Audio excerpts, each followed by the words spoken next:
Hi students, welcome to online classes of Karan convent children's academy. आज से अपना एक नया चैप्टर स्टार्ट होगा जिसका नाम है फिजिकल एंड केमिकल चेंज, जिसमें आज हम बात करेंगे फिजिकल चेंज की। देखिए फिजिकल चेंज क्या होता है। चेंज के बारे में हम लास्ट ईयर पढ़ चुके हैं कि कोई भी डिफरेंस क्रिएट जो हो जाता है किसी भी सब्सटेंस के अंदर, उसको हम चेंज कहते हैं। काफ़ी तरीके के चेंज की हमने बात करी थी, slow and fast change, reversible, irreversible change. यहाँ पर हम स्पेशली बात करेंगे ओनली फिजिकल और केमिकल चेंज की। इंपॉर्टेंट चैप्टर है, आप ध्यान से पढ़ेंगे तो आपको ये समझ में बिल्कुल आएगा ही आएगा।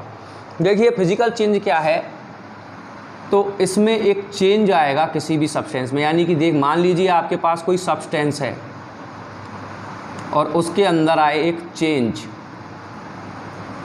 पर इस चेंज में no new substance are produced. यानी कि ये जो चेंज होगा, जो पहले वाला जो सब्सटेंस था इसकी जो प्रॉपर्टीज थी,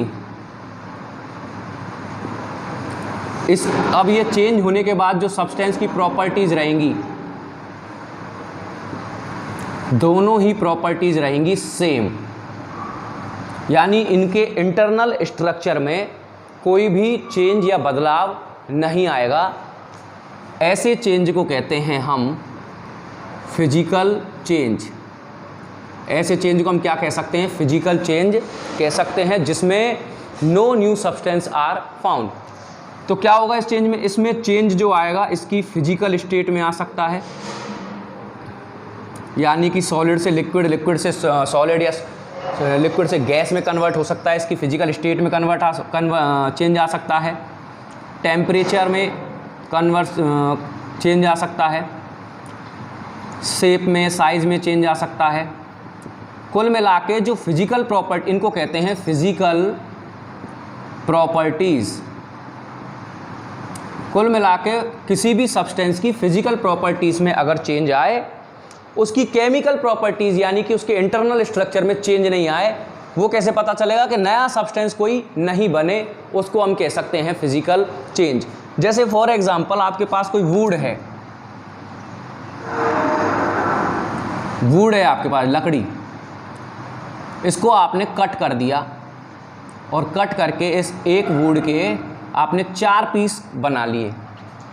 अब चेंज तो है, इसके शेप और साइज में चेंज आ गया है, लेकिन चारों के चारों टुकड़े क्या हैं, लकड़ी ही हैं, वुड ही हैं। यानी इनकी नया सब्सटेंस कोई नहीं बना है, लकड़ी था और लकड़ी ही है। तो इस चेंज को हम कह सकते हैं फिजिकल चेंज। और भी बहुत सारे चेंज हैं, जैसे ये तो हो गया शेप और साइज़ की बात।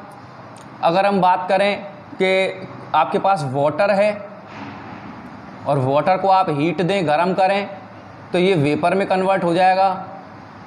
तो कुल मिला के वाटर चेंज हो गया वेपर में, यानी इसकी फिजिकल स्टेट चेंज हो गई। लेकिन वाटर की जो प्रॉपर्टी है H2O, वेपर की के अंदर भी वही प्रॉपर्टी रहेंगी। वेपर को आप दोबारा वाटर में कन्वर्ट कर सकते हैं। ये जो फिजिकल चेंज है,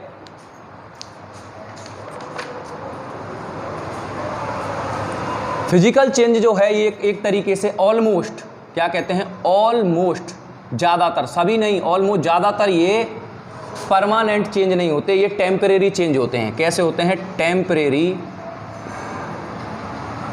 चेंज। यानी इनको आप दोबारा जैसा सब्सटेंस था उसमें कन्वर्ट कर सकते हैं। अब वुड को तो नहीं कर सकते, चिपका नहीं सकते, लेकिन इसको कर सकते हैं। मैंने लिखा हुआ है ऑलमोस्ट, ये टेम्परेरी चेंज है। यानी कि एक बार ये चेंज होने के बाद दोबारा उसी सब्सटेंस में, इनिशियल जो सब्सटेंस था जिसमें चेंज आया था, ये इनिशियल सब्सटेंस है वाटर, इसमें चेंज आके वेपर में कन्वर्ट हुआ है, ये सेकेंडरी सब्सटेंस है। ये इसको आप चाहें तो दोबारा उसी में कन्वर्ट कर सकते हैं। इसको कहते हैं टेम्परेरी या फिर रिवर्सिबल चेंज। क्या कहते हैं, रिवर्सिबल चेंज। तो ये रिवर्सिबल भी होता है फिजिकल चेंज। तो ये बात थी फिजिकल चेंज की। एग्जाम्पल बता दिए फिजिकल चेंज के बारे में, मैंने आपको बता दिया। ये छोटी सी बात थी फिजिकल चेंज की। अब हम बात करते हैं केमिकल चेंज के बारे में।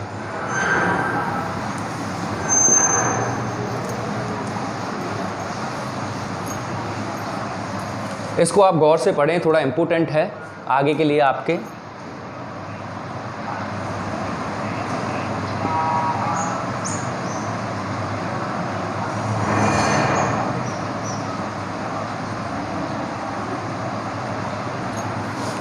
केमिकल की चेंज क्या है?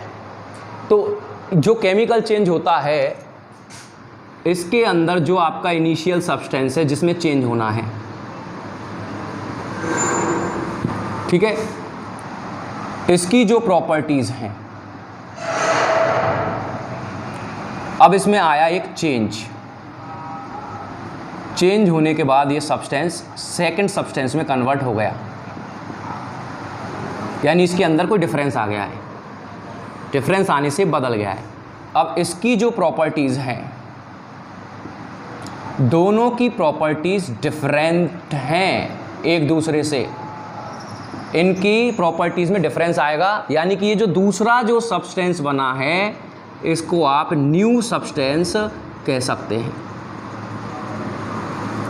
यानी कि इफ केमिकल चेंज जब होता है जब दो या दो से अधिक जो सब्सटेंस हैं वो रिएक्ट करें। एक सब्सटेंस आपके पास मान लीजिए ए है, एक सब्सटेंस आपके पास बी है, ये दोनों क्या करें, आपस में रिएक्ट कर जाएं, और रिएक्ट करने वालों को, इन दोनों को कहेंगे रिएक्टेंट, क्योंकि रिएक्ट कर रहे हैं क्या कहेंगे, रिएक्टेंट। और ये चेंज होकर एक सब्सटेंस बना लें ए बी, इसको कहेंगे प्रोडक्ट।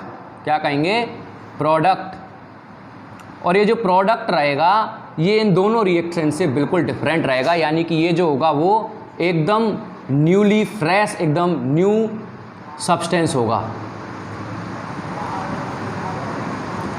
तो कुल मिला के आप ये कह सकते हैं एक केमिकल चेंज एक ऐसा चेंज होता है जिसमें एक नया सब्सटेंस प्रोड्यूस हो।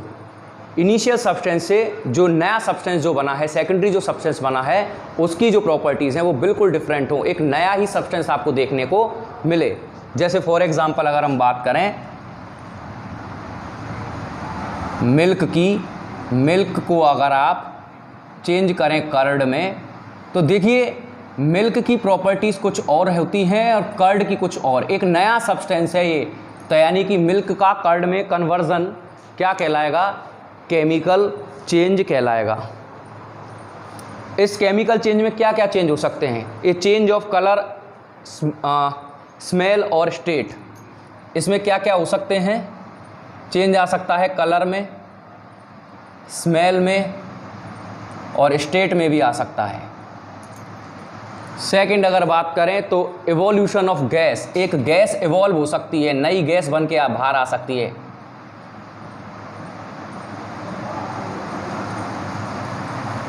थर्ड अगर बात करें तो एब्जॉर्प्शन और release, absorption and release of energy, energy absorb हो सकती है या फिर रिलीज हो सकती है एक केमिकल चेंज के अंदर। अगर इसके एग्जाम्पल की अगर हम बात करें तो burning is a chemical change. Example पहला है बर्निंग, किसी भी ऑब्जेक्ट को आप जलाएं, बर्न करें। देखिए कोई भी ऑब्जेक्ट है आपके पास, ज़्यादातर जो जलने वाले ऑब्जेक्ट होते हैं, ये कोई सब्सटेंस है और सब्सटेंस कैसा है, एक्स, मतलब कुल मिला के ये इनफ्लेमेबल है, ज्वलनशील है, तो इसके अंदर पाया जाएगा कार्बन। जैसे ही आप इसको हीट देंगे, हीट देने पर, हीट में क्या होता है, ऑक्सीजन से रिएक्शन हो जाती है सब्सटेंस की। हीट देने पर कार्बन क्या है, ऑक्सीजन के साथ रिएक्ट कर जाएगा और एक कार्बन डाइऑक्साइड बनाएगा, साथ में बनाएगा एस यानी राख। दोनों ही इस इनिशियल सब्सटेंस से अलग हैं। जैसे कि फॉर एग्जांपल वुड है आपके पास, उसको आपने हीट दिया, ये कन्वर्ट हो जाता है कार्बन डाइऑक्साइड और एस में।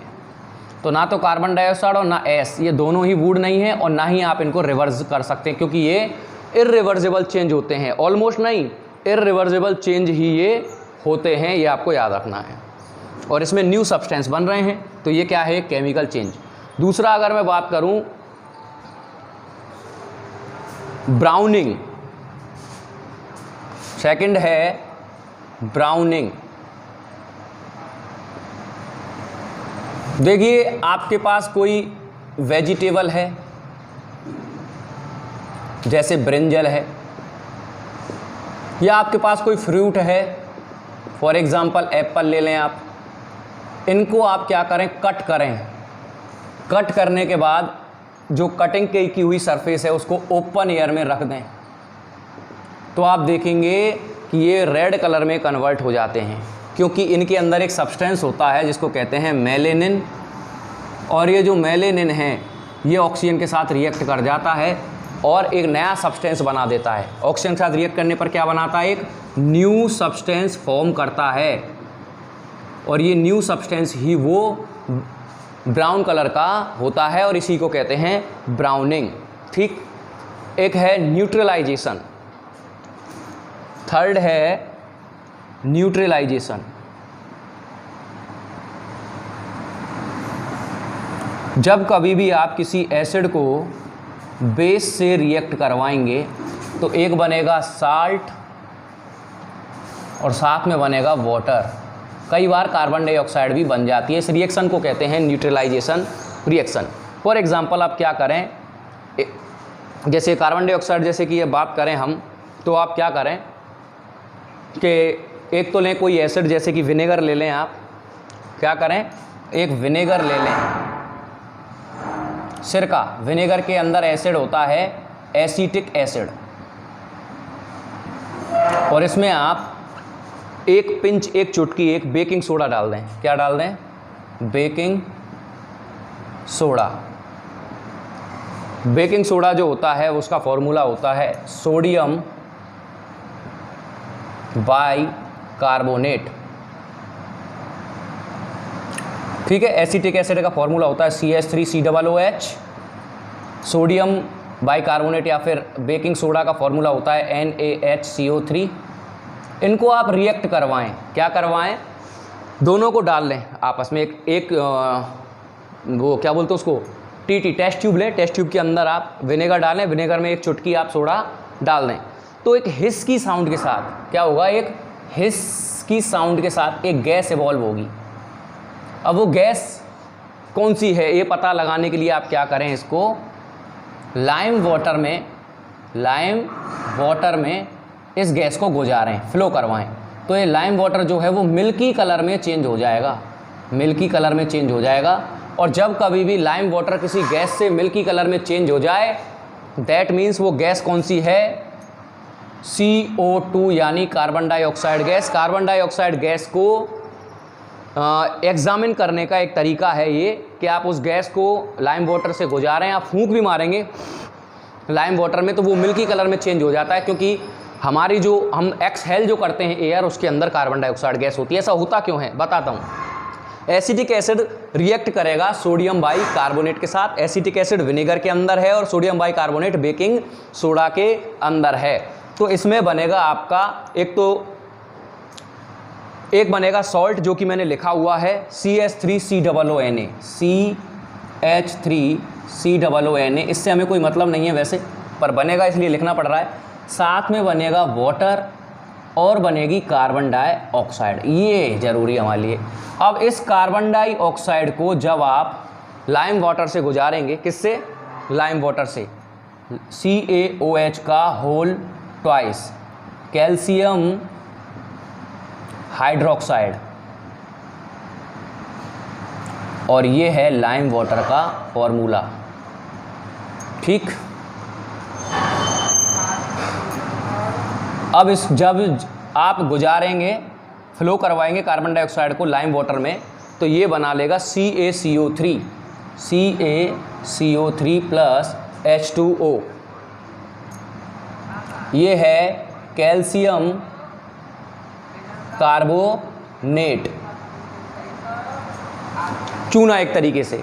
इसी की कलर ये ही है जो वाइट कलर का सब्सटेंस बन जाता है जब कार्बन डाइऑक्साइड को लाइम वाटर से गुजारते हैं, तो कैल्शियम कार्बोनेट बनता है जो कि एक वाइट कलर का सब्सटेंस है। इसी की वजह से कार्बन डाइऑक्साइड को लाइम वाटर से गुजारने पर वो मिल्की कलर का हो जाता है। इसका कलर कैसा होता है, मिल्की कलर,